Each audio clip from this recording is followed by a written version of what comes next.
This week on The Pitch, our 5 finalists met the former SEBI chairman, Mr. Damodaran, and realized that today's task was all about their businesses and their numbers. When it comes down to the brass tacks and rupees and paisa, do their businesses actually add up? Manish Sehgal is a partner at KPMG and has over 13 years of experience in strategic consulting, private equity and mergers and acquisitions advisory. He has consulted for leading global companies, private equity funds and financial institutions. Here I am as your guide. Maybe I'm expecting some good set of questions from your side, and also as someone who's actually advised people in preparing some of these business plans.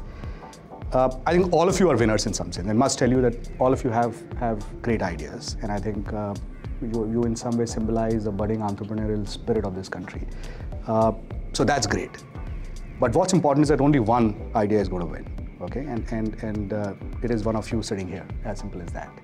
But what's more important is you will need to clearly communicate while you talk about your idea, what you really believe is the opportunity that your idea is going to address, and how you believe your idea is unique. Okay. We had Manish, one of the initial pitch judges today, who would come and help us. So we were given the luxury of bouncing our ideas, bouncing our thoughts off Manish before we went and presented to Mr. Damodaran.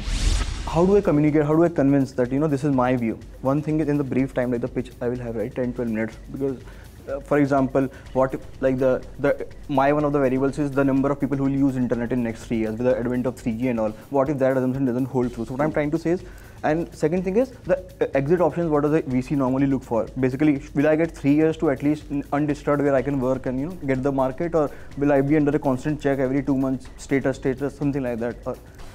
Right. So 2 parts to it, and very important question. I think all of you should just think about it carefully.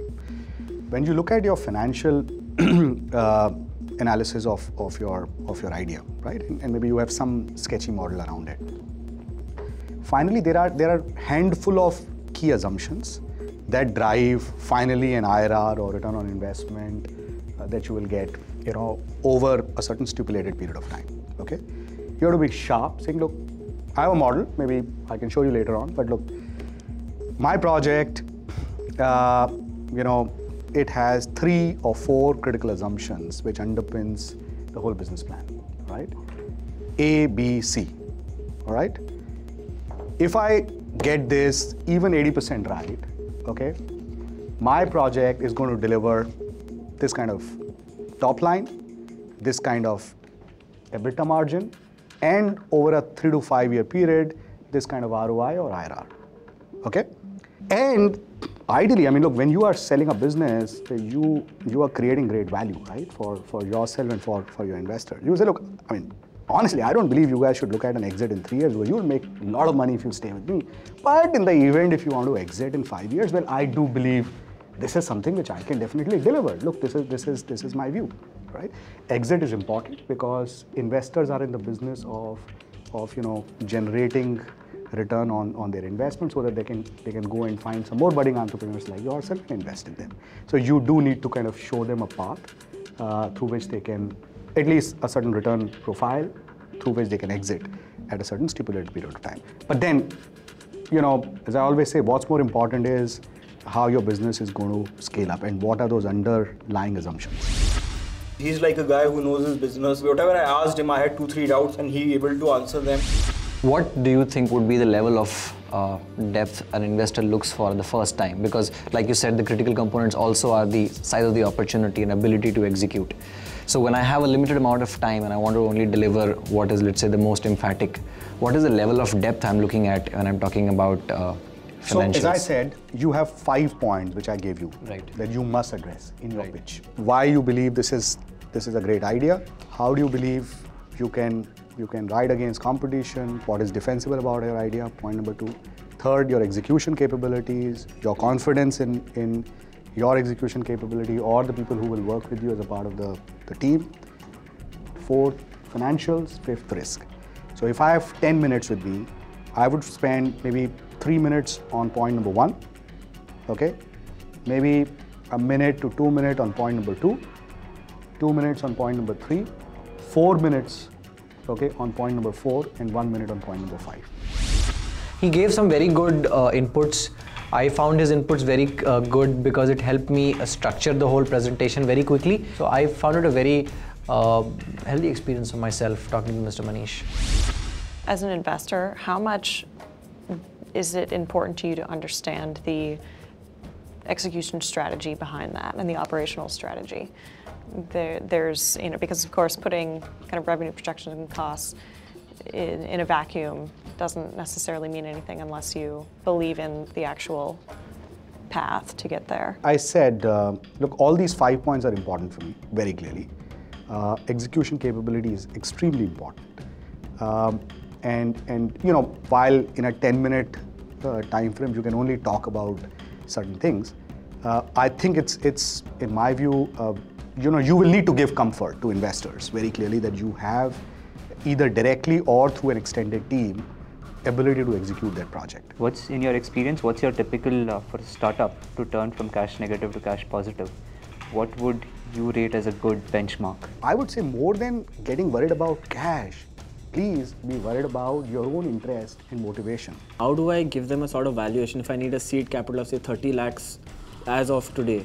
So do I use a 3-year projections to value and then use a comparable, or how would that work? What's more important is to get the business off the ground, okay? Do not get caught up with valuation, why I believe I must be valued at $10 million or whatever, End of the day, if your idea takes off the ground, everyone who's involved in it will benefit, including obviously you, okay? What we do is we look at future cash flows, what your business can generate. We obviously discount it because, there's a real world view to what you can achieve, what you cannot achieve.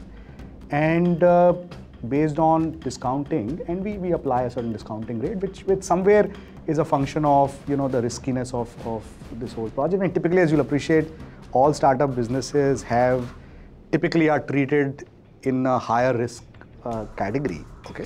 And we come up with a sort of a discounted cash flow view to what could be the range of value that we can ascribe to your idea at this stage, okay? So there are ways to structure it in case there is a difference on valuation.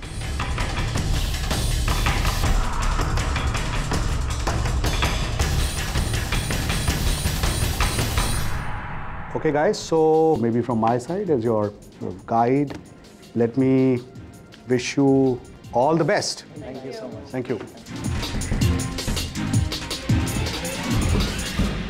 The interaction with Mr. Manish Sehgal was very helpful because he sort of gave us a broad guideline wherein what all aspects had to be covered. We had 2 hours to go back, look at our businesses, refresh our business plans, really highlight the key aspects that they were looking for, and then present that to the judges. Today I think was in many ways a very tricky task. It was tricky in the sense that we had so much to say because it was relevant to our businesses and we were given only 10 minutes to do it all in. The strategy is to go through a brief description of what the company is and what the idea is, and then as fast as possible move into the financials. Plan as such is very clear. It's just about putting together the numbers and making sure that it makes sense to somebody who's looking at it for the first time. So that's the aim right now. We are preparing pitches on our specific businesses, and the challenge is that, of course, we will really have to defend why we want an investment and why our business is worthy and how we will use the money and how we will show returns to an investor. Financials are critical. Without numbers, earning ultimately at the end of the day, cash is king. You have to have your numbers in order. So basically I'm just working on the financial sheets and trying to see the P&L accounts and what sort of margins we have. It's not at all easy, but definitely it is more interesting to me, and I think it's an opportunity for us. Difficult task because think about it, how much time does an external person get to know your business? It is actually a far more difficult task in reality than any of the other tasks. It's a task that's tougher than any other. Will their pitches add up or will they crack under the pressure? question. Why should a bank deal with you at all? Can I have water? How do you guard against copyright violation? To a certain extent, we depend on the legal system in this country to develop the kind of distributor relationships. You haven't answered my question.